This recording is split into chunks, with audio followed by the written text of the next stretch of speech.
करके जाने के बाद हमारे देश के इंडिजिनियस पीपल के ऊपर एक बहुत बड़ा संकट आया। जब बाबा साहब चले गए, क्या संकट आया कि बाबा साहब अब नहीं रहे, तो उनके सामने एक बड़ी समस्या पैदा हो गई कि अब हमारा नेता कौन।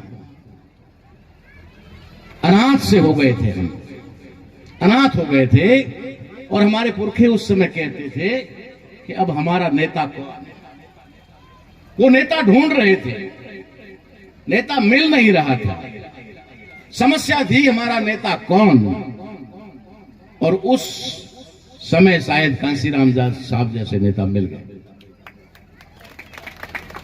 आज कांशीराम साहब के जाने के बाद हमारे समाज का सवाल वाह का वाह, सवाल नहीं बदला, उसका मायना बदल गया। सवाल क्या था? हमारा नेता कौन। उस समय भी था और अब भी है। अब भी है हमारा नेता कौन। मगर अब फर्क क्या है? अब ढूंढ रहे हैं इतने सारों में हमारा कौन। हो इतने गए हैं, नेता इतने पैदा हो गए हैं कि अब समाज तय नहीं कर पा रहा है कि हमारा नेता कौन। तो हम एक बहुत बड़ा बदलाव तो चाहते हैं, लेकिन बदलाव होगा कैसे, इसके ऊपर ना तो हमने कभी स्टडी की, ना कभी चिंतन किया, ना मनन किया, कभी भी किसी प्रकार का कोई अभ्यास उसके ऊपर हमने किया नहीं। हम ये चाहते रहे कि हमारी समस्याएं हैं। समस्याएं तो हमें सारी याद है। क्यों है? क्योंकि डेली फेस करते हैं। समस्याएं जब डेली फेस करते हैं तो समस्याओं का तो हमें कोई ज्ञान किसी से लेने की जरूरत है नहीं।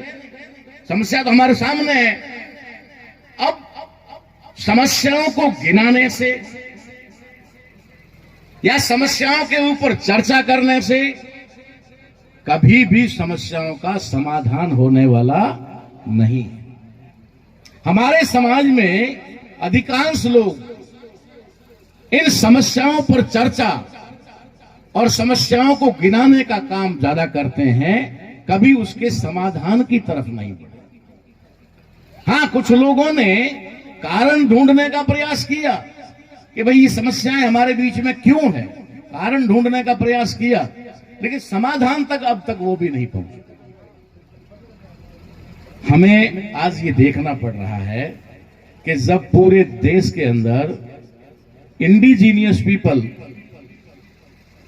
डे मनाया जा रहा है, तो सिर्फ पूरे भारत के अंदर भील, राजस्थान में भील और पूरे भारत में कहें तो आदिवासी, बस इनके अलावा कोई भी गंभीरता से नहीं ले रहा, कोई भी बाहर नहीं निकल रहा, कोई भी प्रोग्राम में जाना नहीं चाहता, और जाता है तो फिर ऐसे जाता है जैसे कि उसको अकेले कोई मंच पे बुलाया है, उसके समाज को तो नहीं बुलाया। ये हम देख रहे हैं ना। तो ये जो चीज है, पूरा देश। अब क्या एक बात आई, जैसे अभी बहुत सारी जब मैं चीजें क्लियर करना चाह रहा था, लेकिन समय का अभाव है और अब खैर सुनने वाले भी सीमित ही बचे। फिर भी ये मंच मेरे खाली इस पंडाल का मोहताज नहीं है।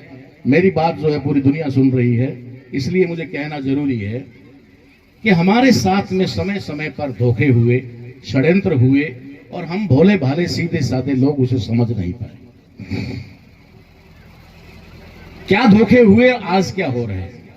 आज अगर हम लोग सिर्फ विश्व आदिवासी दिवस के रूप में मनाए जा रहे इस दिन के बारे में अगर कहें, तो ये नाम ही गलत है, विश्व आदिवासी दिवस। ये इस मंच पर कह रहा हूं, और सच कहने से कभी पीछे नहीं हटता, और कहने के बाद कभी माफी भी नहीं मांगता। ये भी जिद है। आदिवासी शब्द ये हमारे पुरखों का इजाद किया हुआ शब्द नहीं है। यहां पर हमें धोखे में रखने के लिए एक बहुत बड़ा षड्यंत्र रचने के तहत ये सारा हुआ है।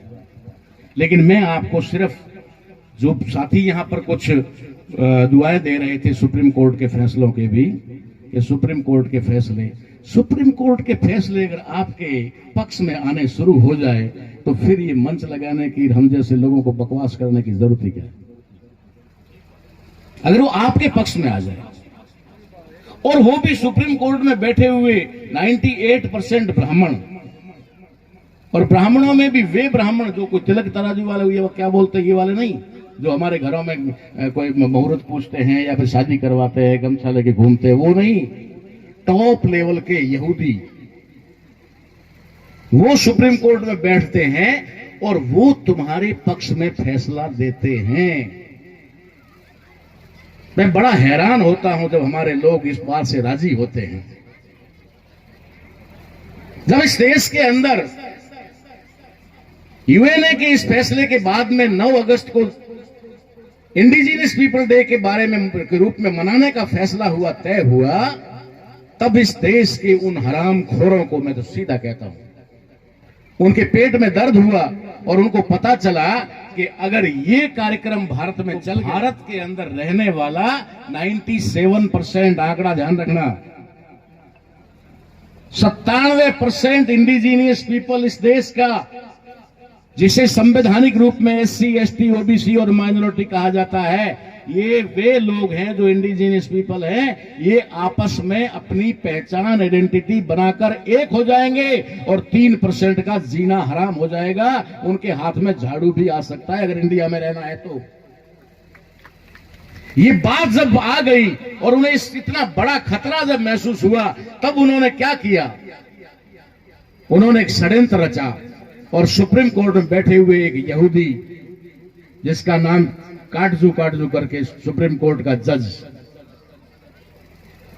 सुप्रीम कोर्ट की दीवारें नहीं बोलती भाई, सुप्रीम कोर्ट के फैसले कोई खिड़कियां नहीं लिखती है, सुप्रीम कोर्ट के फैसले लिखते हैं उसके अंदर बैठे हुए जज, और जज जिस मानसिकता के होते हैं उसी मानसिकता के फैसले होते हैं। पता था उनको कि ये लोग एक हो सकते हैं, इंडिजीनियस वर्ल्ड के ऊपर एक इकट्ठा हो सकते हैं, इसलिए उन्होंने पहला काम तो किया कि इस दिन का नाम ही भारत में हिंदी में आदिवासी दिवस कर दिया, ताकि आदिवासियों के अलावा दूसरी कम्युनिटी जो भी यहां पर पहचान बनाई हुई खोई हुई है, एससी, ओबीसी और माइनॉरिटी, ये इसे अपना दिवस ना माने और उनसे दूरी बना ले। फिर भी हमारे माध्यम से पूरी दुनिया के अंदर ये मैसेज दिया गया और भारत में हम लोगों ने उन मंचों पर से मनाना शुरू किया कि ये इंडिजीनियस पीपल है, मूल वंशी या मूल निवासी दिवस है, ना कि सिर्फ आदिवासी दिवस है। ये जब मामला बड़े पैमाने पर बामसेप और राष्ट्रीय मूल निवासी संघ के माध्यम से उठाया गया, तब उनको लगा कि अब तो शायद इसे रोकना और भी संभव नहीं है, इसलिए काटजू से फैसला दिलाया जाता है कि भारत में सिर्फ 8% लोग ही इस देश के मूल मालिक हैं या मूल रहने वाले हैं। तो क्या शेड्यूल कास्ट वाले कहीं बाहर से आए हुए हैं? मैं उस, हालांकि वो तो अब तो है या नहीं है पता नहीं, मर गया होगा कैसे है मुझे नहीं पता, लेकिन अगर जिंदा है तो मुझसे आके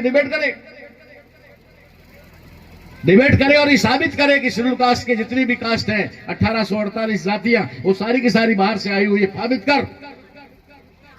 और ओबीसी की 3743 जातियां बाहर से आई हुई है, साबित कर। और हमारे धर्म परिवर्तित भाई जो मुस्लिम, सिख, ईसाई, बौद्ध बन गए, जैन बन गए, उनका भी साबित कर। अरे 2001 में तुम्हारे बाप ने डीएनए देख के आधार पर साबित कर दिया था कि इस देश के अंदर रहने वाले 97% लोग भारत के मूल निवासी है और 100% महिलाएं भारतीय मूल की है। ये तय हो चुका था। अब तुम फैसले दे रहे हो सुप्रीम कोर्ट के आधार पर। सुप्रीम कोर्ट बड़ा है या विज्ञान बड़ा है? मैं सुप्रीम कोर्ट को बड़ा नहीं मानता, मैं बड़ा मानता हूं विज्ञान को। और विज्ञान ने कहा कि इस देश के अंदर रहने वाली 97% आबादी भारतीय मूल की इंडिजिनस पीपल है, और उन्होंने हमें किनारे करके 8% करके सेग्रीगेट कर दिया। सेग्रीगेट करने की वजह से हम लोग आज उछल रहे हैं, नाच रहे हैं, लेकिन हमारे भाइयों के साथ समाधान नहीं कर। अब बात ये मैंने क्यों कही, इसलिए ये बात कही मैंने कि मैं अपनी आपकी समस्या तक जाना चाह रहा हूं, समस्या के समाधान तक ले जाना चाह रहा हूं। इस देश में समस्या आज की नहीं है, देश की हिस्ट्री बताती है।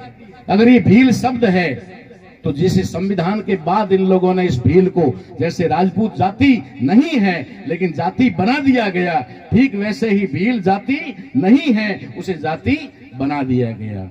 नायक जाति नहीं है, उसे जाति बना दिया गया। जैसे नायक एक उपाधि है, ठीक वैसे ही भील एक वंश है, भील एक रेस है। भील एक नस्ल है। और आज एक फिर बात कह देता हूं, थोड़ा विवाद